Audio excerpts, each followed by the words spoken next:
কাছুমাৰাত জুবিন গাৰ্গ সেতুৰ শুভ উদ্বোধন কৰা হ'ল। বাঁহ কাঠেৰে নিৰ্মিত দলংখন উৎসৰ্গা কৰা হৈছে জুবিন গাৰ্গৰ নামত। অৱশ্যে এই সেতুখন কোনো চৰকাৰ প্ৰশাসনে নিৰ্মাণ কৰা নাই। এজন বিশেষ লোকে নিৰ্মাণ কৰি উলিয়াইছে জুবিন গাৰ্গৰ নামত উৎসৰ্গা কৰা এই সেতুখন।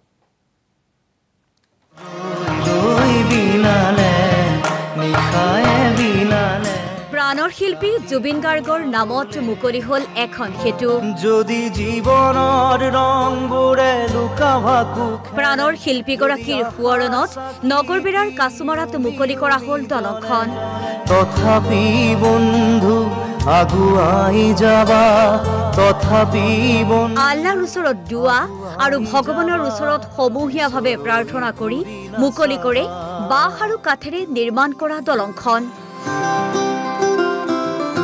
ফিটা কাটি মুকলি কৰে কাছুমাৰাৰ আন্দাভাংগা মহচৰা আৰু কাছুমাৰাৰ NC সংযোগী সেতুখন।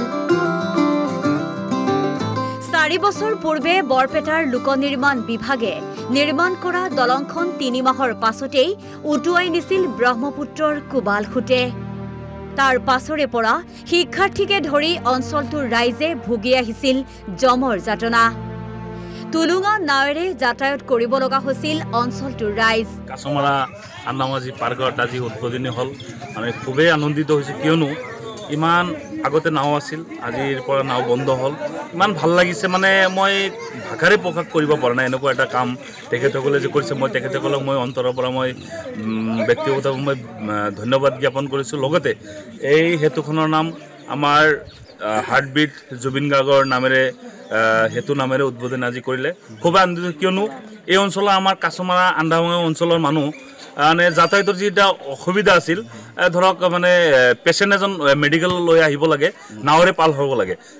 নাও যদি এবাৰ আমি ফেইল কৰিলে আধা ঘণ্টাৰ ওপৰত আমাৰ লাগিলে হয় বা আধা ঘণ্টাৰ ওপৰত লাগিলে হয়, কিন্তু এতিয়া মানে সেই বস্তুটো নিষ্পত্তি হৈছে।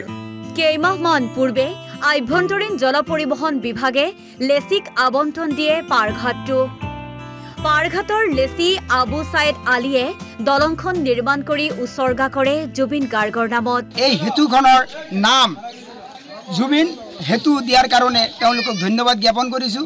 লগতে মই বিভাগীয় কৰ্তৃপক্ষ তথা অসমৰ মুখ্যমন্ত্ৰী মহোদয়ক বিনম্ৰভাৱে অনুৰোধ কৰিছোঁ যে ইমান দুৰ্গম ঠাই এটাত য'ত নেকি পকী ব্ৰিজৰ প্ৰয়োজন আছিল, আজি 3 পৰা 4 বছৰ হ'ল পকী ব্ৰিজ হ'ব বুলি কৈ আছে।